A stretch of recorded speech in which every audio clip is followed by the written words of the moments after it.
लोग आज हम बात करेंगे 28 फरवरी के करंट अफेयर्स के बारे में। तो पहली न्यूज़ है, 28 फरवरी को हम नेशनल साइंस डे मनाते हैं। और क्यों मनाते हैं?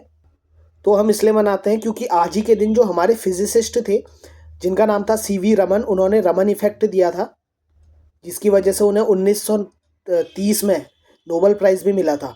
और वो पहले इंडियन थे जिन्हें नहीं, हाँ, फिजिक्स के क्षेत्र में जिन्हें नोबेल प्राइज़ मिला था।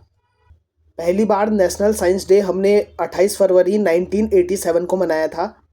और इस बार की जो थीम है वो है empowering Indian youth for global leadership in science and innovation for विकसित भारत। याद कर लो भाई। एक फेस्टिवल है हैरात फेस्टिवल।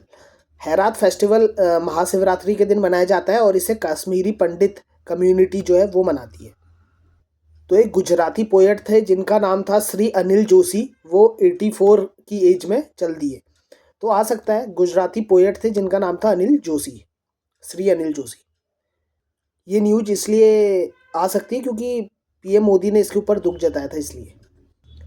तो रतन टाटा जी ने एक फाउंडेशन एक बनाई थी, उसका नाम था रतन टाटा एंडोवमेंट फाउंडेशन। तो अभी हमारे एन चंद्रशेखरन जो है वो क्या है, चेयरमैन है टाटा सन्स के, और उनको अपॉइंट कर दिया है नया chairman Ratan Tata endowment foundation. और ये रतन टाटा एंडोवमेंट फाउंडेशन बनाई थी रतन टाटा जी ने। अभी जो हमारे फॉरेन मिनिस्टर हैं जयशंकर जी, तो उन्होंने काजीरंगा नेशनल पार्क में एलिफेंट सफारी की थी, हाथी की सफारी की थी। तो इसलिए हम काजीरंगा नेशनल पार्क के बारे में थोड़ा सा चीज़ें जान लेते हैं।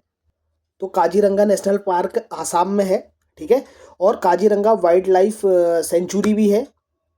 और काजीरंगा नेशनल पार्क जो है वो फेमस है वन हॉर्न्ड राइनो के लिए, ठीक है। एक क्या बोलते हैं, सींग वाला जो वो होता है, गैंडा होता है, उसके लिए 1985 में इसको वर्ल्ड हेरिटेज साइट का दर्जा दिया गया था यूनेस्को द्वारा। तो भाई लोग, अगली न्यूज़ है कि उड़ीसा में एक जगह है ऋषिकुल्या रूकरी, जो कि उड़ीसा के गंजम डिस्ट्रिक्ट में पड़ती है। तो यहाँ पे 7 लाख लगभग ऑलिव रेडली टर्टल ने अंडे दिए हैं एक हफ्ते में। और इससे पहले एक रिकॉर्ड है, 2001 में 7.5 लाख ऑलिव रेडली टर्टल ने अंडे दिए हैं। वो है गहीरमाथा में। गहीरमाथा भी वहाँ पे एक वाइल्ड लाइफ सेंचुरी है उड़ीसा में ही। तो भाई लोग, नीति आयोग ने एक कमेटी बनाई है जिसका चेयरमैन बनाया है वीके पॉल को। और इनका काम ये होगा कि एक रोड मैप बनाना है एम्स, जो न्यू दिल्ली का जो एम्स है उसको ट्रांसफॉर्म करने के लिए। उसके ऊपर जो भी काम होगा उसके ऊपर एक कमेटी बैठाई है नीति आयोग ने, उसका जो चेयरमैन है वीके पॉल है। बस इतना याद रखना है।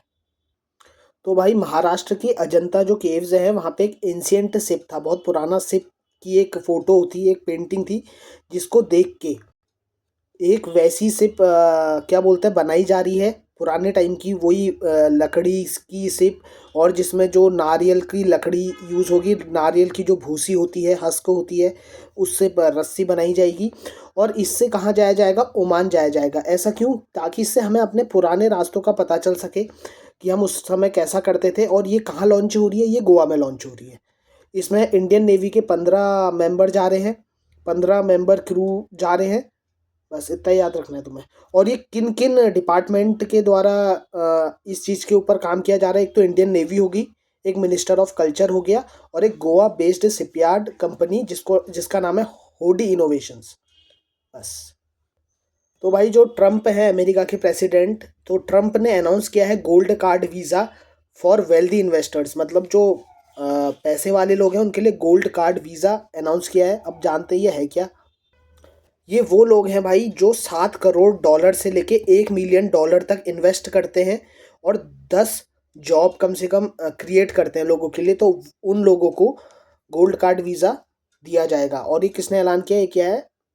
राष्ट्रपति ट्रम्प ने, अमेरिका में।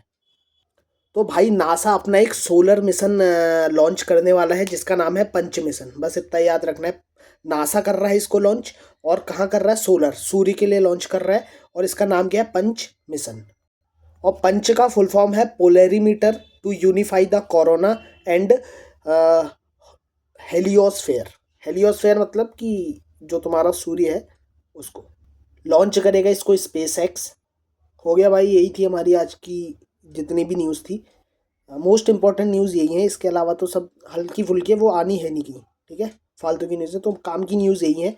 और रोज़ एक बार अगर तुम वीडियो देख लेते हो, वैसे तो तुम्हें कुछ ये इतना लगेगा नहीं, फैसिनेटिंग तो है नहीं, बट ऐसा है कि हाँ, अगर तुम रोज़ देखोगे तो तुम्हारे दिमाग में चीज़ें रहेंगी और ये सारी काम की इतनी ही इन्फॉर्मेशन काम की है।